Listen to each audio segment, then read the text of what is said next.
Vamos lá, pessoal, vamos continuar a nossa aula sobre manejo integrado de pragas, tá? Nós já vimos na primeira etapa, só dar uma revisão, tá? As bases do MIP quais são? Nós temos que conhecer o nosso agroecossistema, tá? Conhecer a praga, os inimigos naturais. Temos que, na literatura, verificar qual tipo de amostragem utilizado para aquela praga naquela cultura, certo? E, após a amostragem, verificar qual vai ser a tomada de decisão. O que é a tomada de decisão? Eu entro com o controle ou não entro ainda com o controle? E isso vai depender do quê? Do resultado da minha amostragem. Se eu atingir na minha amostragem, tá? O nível de controle, o NC, certo? Como eu já dei um exemplo, na batida de pano da soja, quantas lagartas você vai encontrar, quantos percevejos você vai encontrar, certo? Se tiver de acordo com a literatura, a quantidade, ou ultrapassar essa quantidade, ou seja, você vai aplicar algum método de controle. Se não atingir, não vamos aplicar outro método de controle. Um outro exemplo que a gente pode dar, do bicho-furão dos citros. Qual é o método de amostragem que eu falei para vocês lá no feromônio? Armadilhas com feromônio, armadilhas luminosas, aliás, luminosas não, em pastilhas, certo? Essa armadilha vai capturar, vai atrair somente machos, tá? Então, tá ali a pastilhinha que exala o feromônio, tá? Não é luminosa não, gente. Falei sem querer. Essa armadilha vai atrair esses machos. Aí eu vou passar coletando essas armadilhas, certo? Semanalmente, e vou verificar quantos machos mortos estão ali, certo? Se eu tiver 6 ou mais machos ali naquela armadilha, eu vou entrar com o controle. Se tiver um macho, 2 machos, 3 machos, não vou entrar ainda com o controle, certo?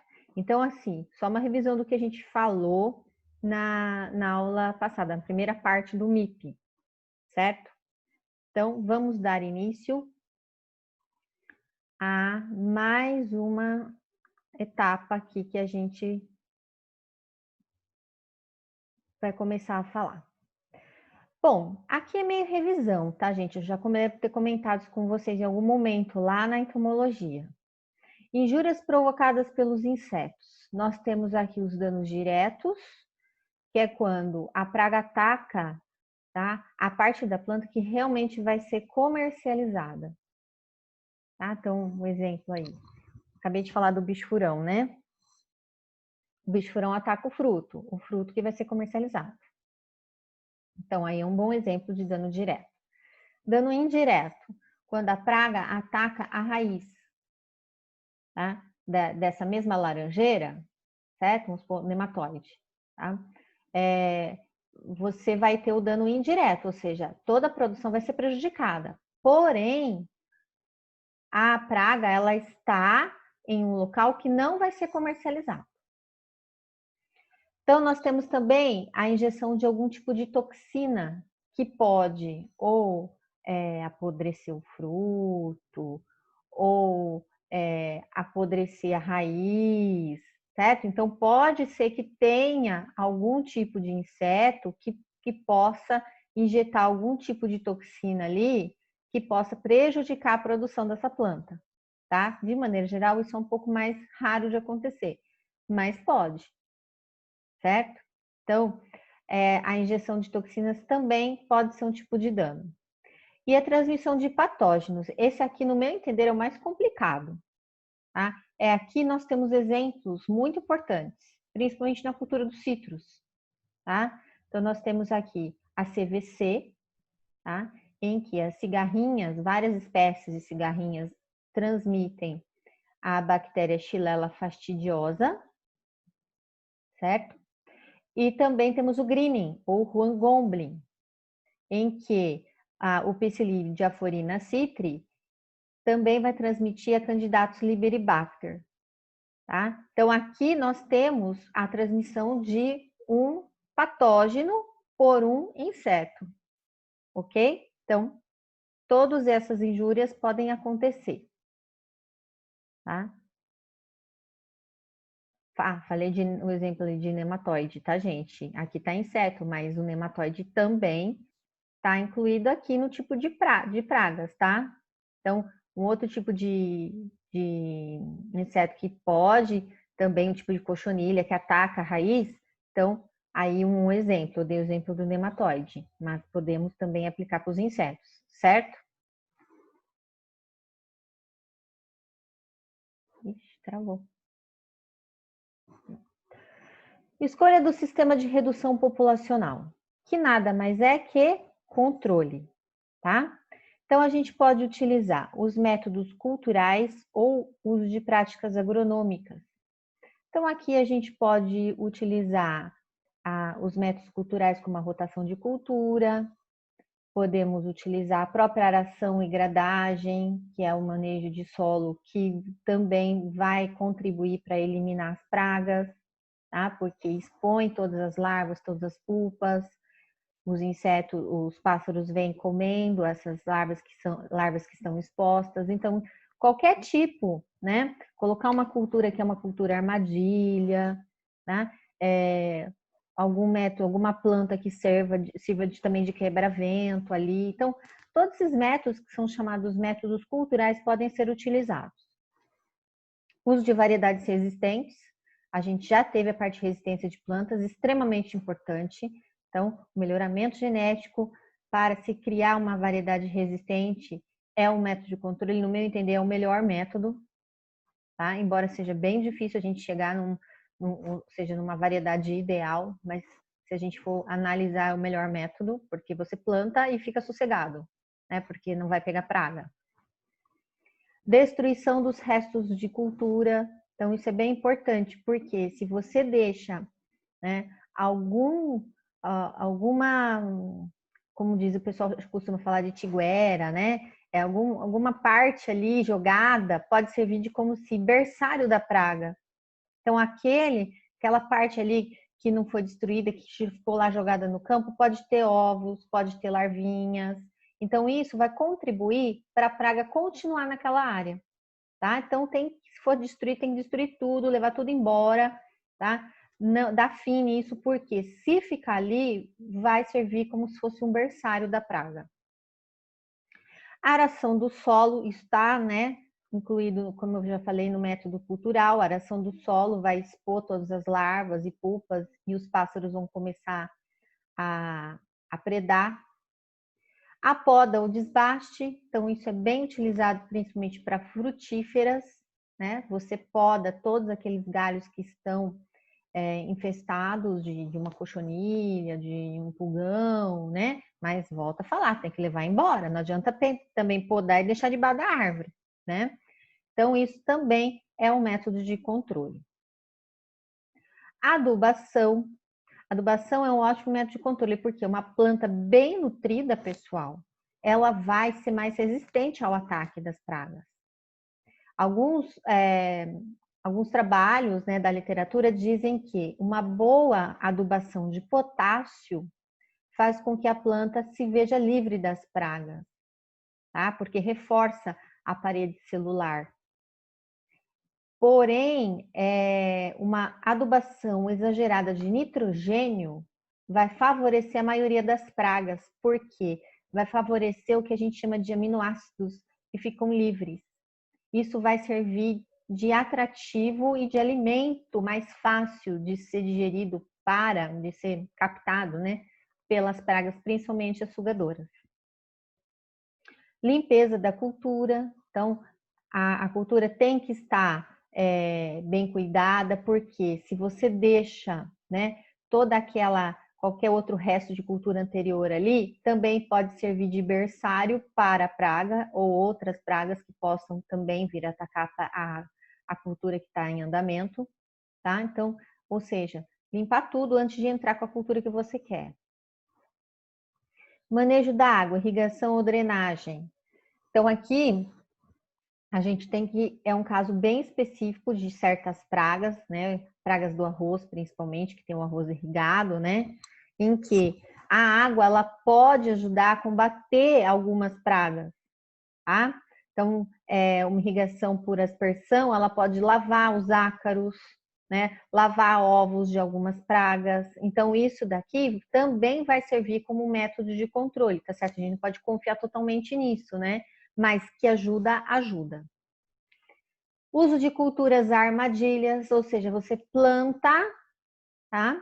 Uma determinada cultura um pouco antes, né, da sua cultura em questão, né? Ou pode ser até a mesma cultura, não plantio um pouco mais antecipado, a praga vai lá, aparece, você vai lá, controla, acaba com ela, certo? Ou seja, você vai fazer um controle para chamar a praga antes, né, de entrar com aquela cultura que é importante, certo?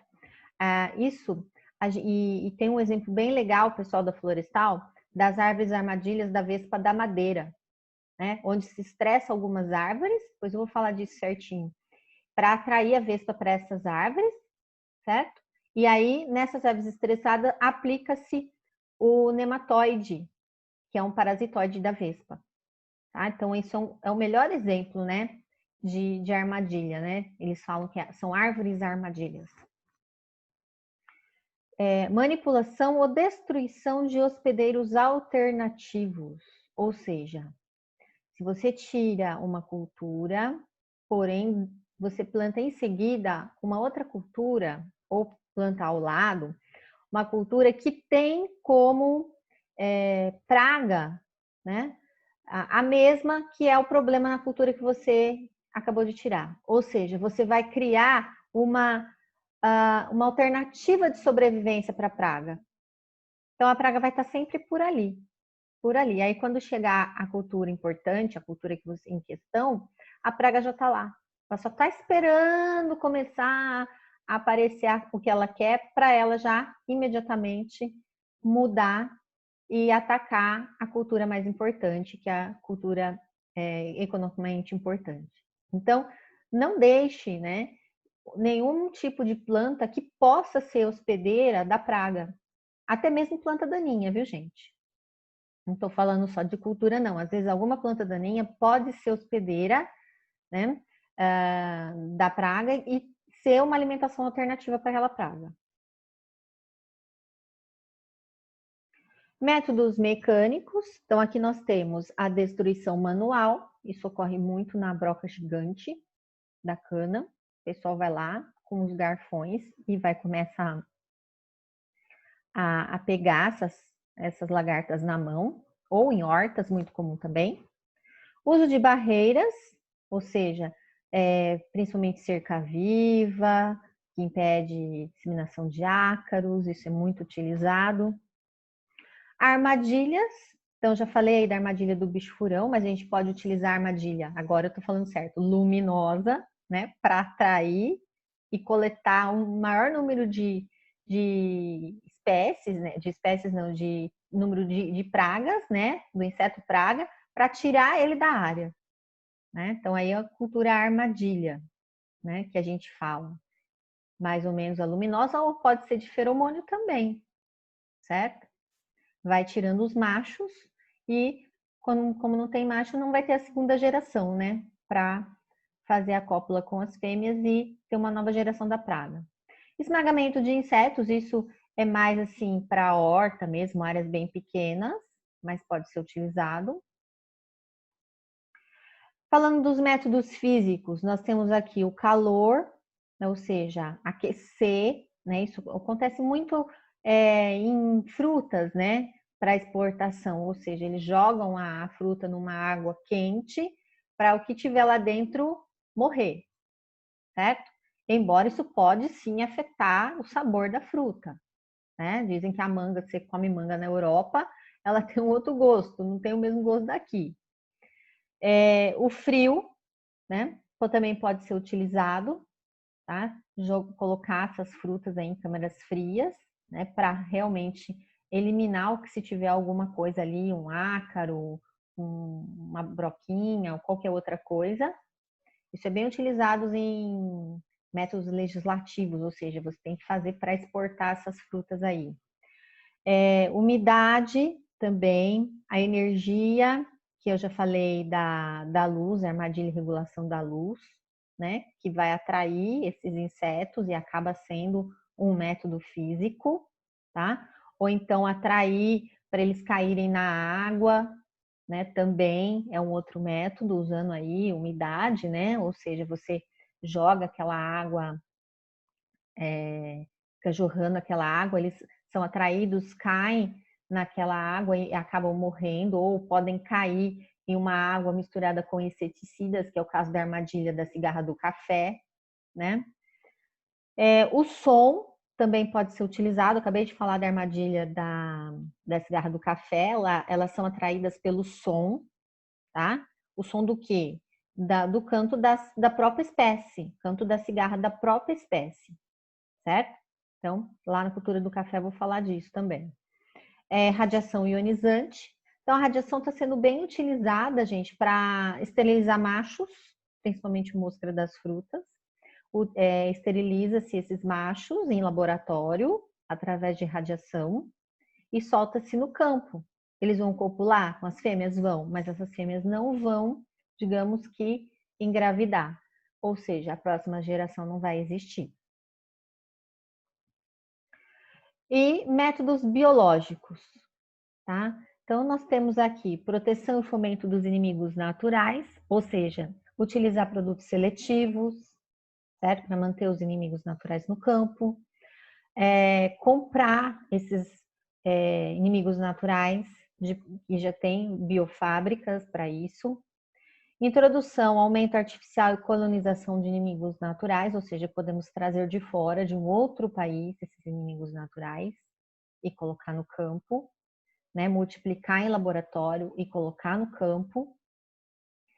Propagação e disseminação de micro-organismos entomopatogênicos. Então, aqui a gente vê quem são os micro-organismos entomopatogênicos, pessoal? Nós temos os vírus, os fungos e bactérias.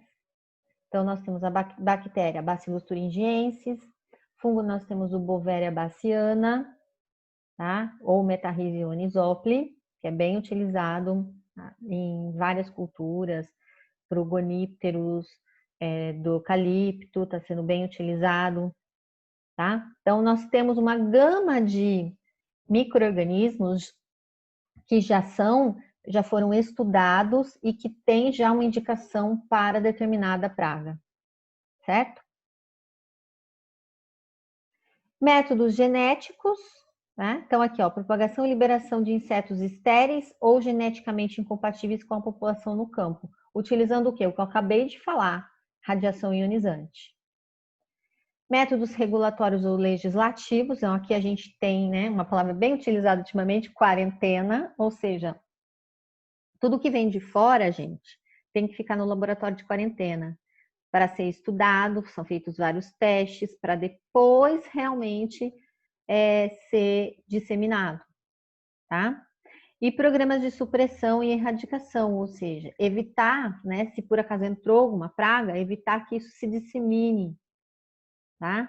Então aí entra o que? Os fiscais do mapa, os fiscais da Secretaria da Agricultura do Estado, né? Então eles têm, né, esse tipo de trabalho, né, para não deixar a praga sair para outras áreas, né, ou mas erradicar naquele local. Então tudo isso é o que? São os métodos regulatórios ou legislativos, ou seja, existem leis, né, criadas pelo Estado ou país que servem para serem obedecidas pelos produtores e pelos agrônomos e evitar que essa praga se dissemine para o resto do país, ou evitar que entre essa praga no país.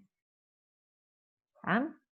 Então, e a legislação exigindo controle, né? Quando veio o greening, numa época aí, o pessoal exigia monitoramento e se achasse uma planta, teria que tirar todas as plantas, não me falha a memória, eram 100 plantas ao redor, eles estavam exigindo naquela época, né? Contaminada com o greening.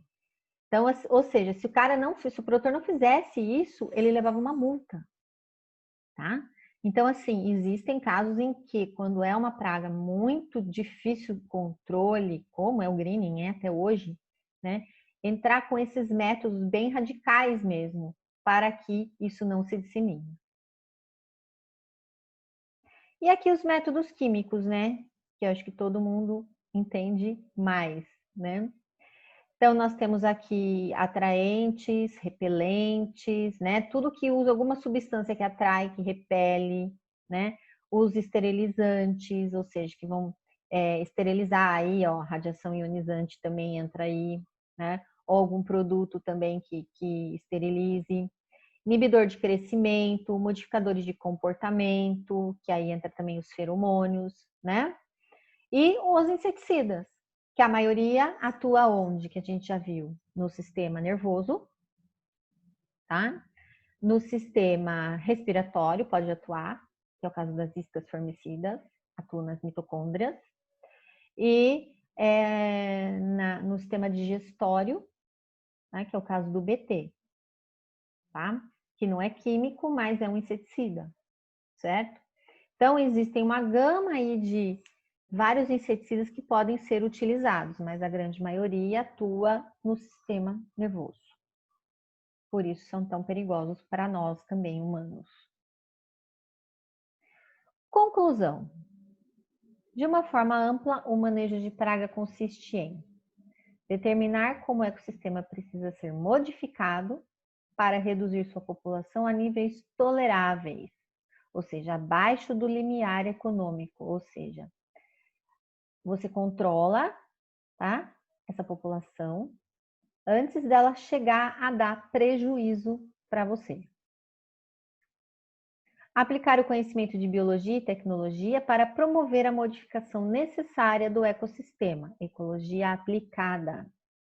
E desenvolver sistemas para o controle de insetos pragas, tecnológica e economicamente atualizados, em consonância com os aspectos qualitativos do ambiente, numa aceitação econômica e social. Então, sempre que se pensa em MIP, se pensa em tecnologia, se pensa em economia e também se pensa no ambiente. Certo? Então, ou seja, todo mundo ganha com o MIP. Tá? Todo mundo. Os pesquisadores ganham porque a sua tecnologia estudada vai ser aplicada. O ambiente ganha porque menor quantidade de inseticidas químicos vai ser aplicado. E o produtor ganha porque, com menos aplicação desses inseticidas químicos, ele vai economizar e vai reduzir o custo da sua produção. Certo? Então, gente, de uma vez por todas, gente, sempre MIP. Então, esse é um lema que todo agrônomo deve levar para o resto da vida, tá? O manejo integrado está aí, as ferramentas estão aí e tem que serem seguidas. Hoje, quem não segue MIP está perdendo dinheiro, tá? Está sendo mal visto porque está jogando muito inseticida químico no seu produto, tá? E hoje as pessoas estão procurando produtos com menos agrotóxicos. Então, isso é algo que a geração de vocês tem que aplicar, certo? Então, ficamos por aí e da próxima vamos entrar com os cupins, ok?